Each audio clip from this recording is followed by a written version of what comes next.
La imagen que habla y que abre este espacio es la de la Organización Mundial de la Salud, creada el 7 de abril de 1948. Y ese día, el 7 de abril, fue el Día Mundial de la Salud. La Organización Mundial todos los años elige un tema sobre el cual trabajar, divulgar, hacer trabajos y todo lo que pueda hacer respecto de ese tema. El año pasado fue la diabetes. Este año, 2017 más 2018, es ya la depresión. Pero bajo este título, Depresión, hablemos.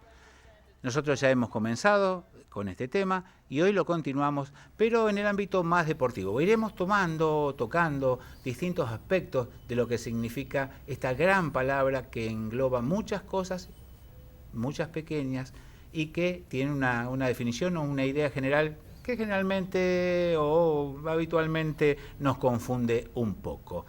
Nos parece que la depresión es el que está tirado sin hacer nada. Bueno, hay un montón de otras que tienen que ver con distintos aspectos de la vida de cada uno. Con gusto recibo al doctor Federico Lande, psicólogo él. ¿Qué tal, Fede? Gracias Andrés, por venir. una alegría Siempre estar es un acá. gusto. Para mí también, Andrés. Siempre es un gusto recibirte. Y más, con este desafío. Claro, con este desafío ahí ya roza mi especialidad, más allá de un montón de cosas que nos pueden llegar a unir. La actividad física vinculada con la psicología es algo que me apasiona y contento de transmitirlo y compartirlo con vos. Vos sabés que mientras preparábamos el programa de hoy con los chicos del canal, casi todos hacían referencia a la necesidad inmediata de triunfar. Bien. El que no triunfa es un fracasado. Y después surgieron un montón de temas. Che, pero las lesiones... Claro. Sí, en definitiva, cuando nosotros incluimos al tema de la actividad física en la psicología, nos gusta relacionarlo con la salud, que es un poco el tema este que nos está vinculando. El deporte en sí es como un área específica de la actividad física y claro, en este sentido, quienes los practican son los deportistas y están más expuestos a lesiones. Muchos de los deportistas viven de su profesión y cuando se lesionan es ahí como que entran en una especie de desesperación, podemos decir, o de ansiedad o de impaciencia para recuperarse y volver a la práctica. Cuando hablamos de deporte, la depresión en este sentido está muy vinculada a las lesiones porque es este fenómeno que vos transmitís, es ¿y ahora qué? ¿Cuándo me voy a recuperar? ¿Cuándo vuelvo a competir? Y demás. ¿Y a los resultados, Federico? Y los resultados, por supuesto, que también están muy vinculados. Ahí es cuando nosotros entendemos el concepto de fortaleza mental. En definitiva no es perder o ganar, sino es qué hacemos con eso, porque muchas veces perder puede llegar a ser visto como esto mismo, que vos decís, un fracaso, y muchas veces en los profesionales solamente un resultado que sirve para mejorar. Nuevamente, acá está en juego qué variables psicológicas están detrás de interpretar este fenómeno que es el fracaso o el perder o una lesión. Nosotros somos especialistas de saber qué pasa por la mente de las personas frente a ciertas situaciones. Estas situaciones se resuelven de un montón de maneras. Hay componentes como biológicos, de aprendizaje y de historias de vida, pero siempre vamos a los casos particulares. No todo el mundo que se lesiona si se siente que fracasó ni se pone triste. Y no todo el que pierde también lo ve como un fracaso, sino muchos lo ven como un resultado y nada más. Federico, el otro aspecto al cual te quería consultar a partir de las cosas que me fueron diciendo mis compañeros de trabajo son los datos estadísticos. No es casual que la Organización Mundial de la Salud haya elegido este tema, la depresión.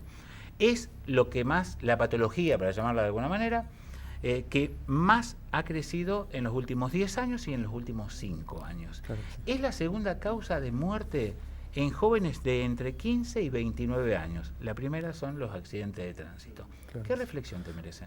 Muchísimas reflexiones. No sabría por dónde empezar, Andrés. Sí que creo que, en definitiva, la depresión es como el resfriado común de todas las patologías. Sí. En lo que respecta a la salud mental, todo aquel que en algún momento pasa por algún problema emocional puede llegar a ser ansiedad, crisis de pánico, pueden llegar a ser fobias, adicciones y demás.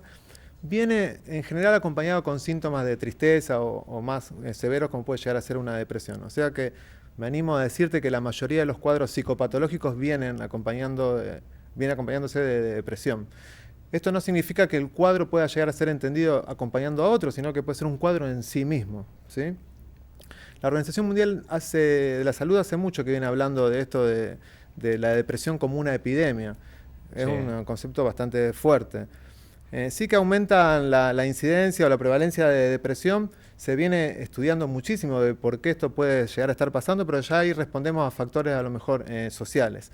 En lo que respecta a lo psicológico, bueno, hay mucha más sensibilidad acerca de las pérdidas, por ejemplo, o se pierden muchas más relaciones, se pierden muchas más situaciones, hay mucha más pérdida económica que antes a nivel social. Había cierta estabilidad.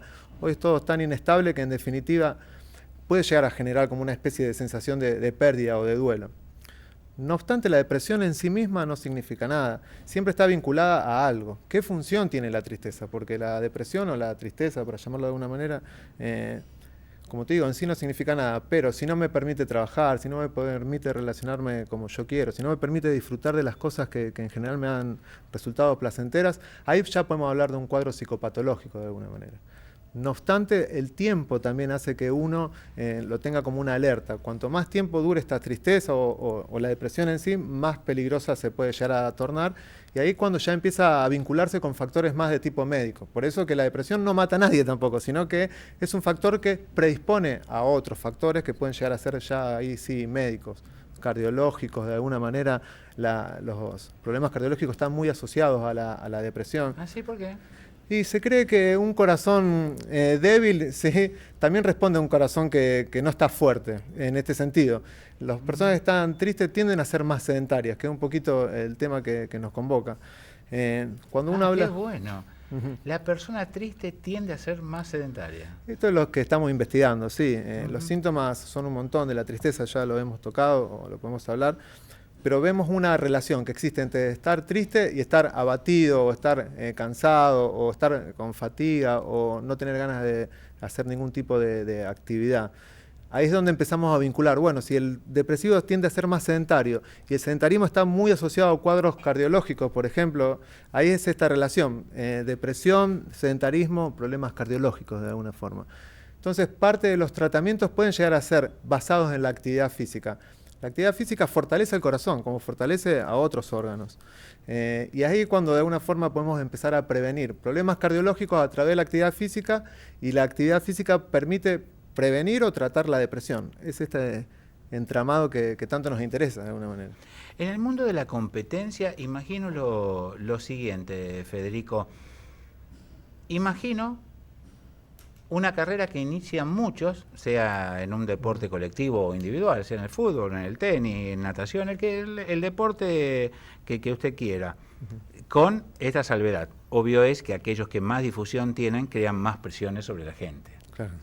por lo público que lo hace. Pero dejemos de lado por un momento eso, o definitivamente eso. De un montón que arrancan, de miles, 2 o 3 van a triunfar. El resto están condenados a no triunfar. Claro que sí.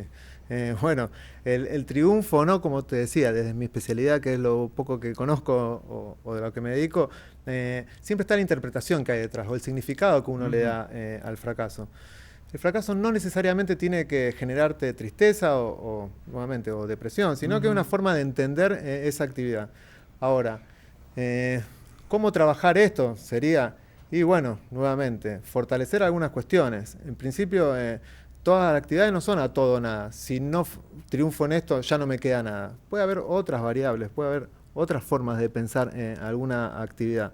Pero nuevamente, me gusta cómo lo vas orientando, porque siempre cuando algo se pierde o no se logra, viene tristeza. Pero por eso, la tristeza en sí no dice nada. Hay que ver en qué función va cumpliendo. A ver, la tristeza en sí no dice nada sería lo siguiente. Es lógico que si pierdo, estamos hablando del aspecto deportivo, que si no ganamos o si pierdo, me dé bronca, esté triste. Sí. De ahí a que eso se siga permanente en el tiempo, ya hay una alerta. Claro, nuevamente, si se mantiene en el tiempo es porque de alguna forma u otra las personas que están frente a esta exposición de algún fracaso tienden a reforzar su fracaso sin darse cuenta. Por ejemplo, aislándose. Por ejemplo, no queriendo volver a hacer la actividad. Claro. Por ejemplo, diciéndose cosas que de alguna manera lo lastimen.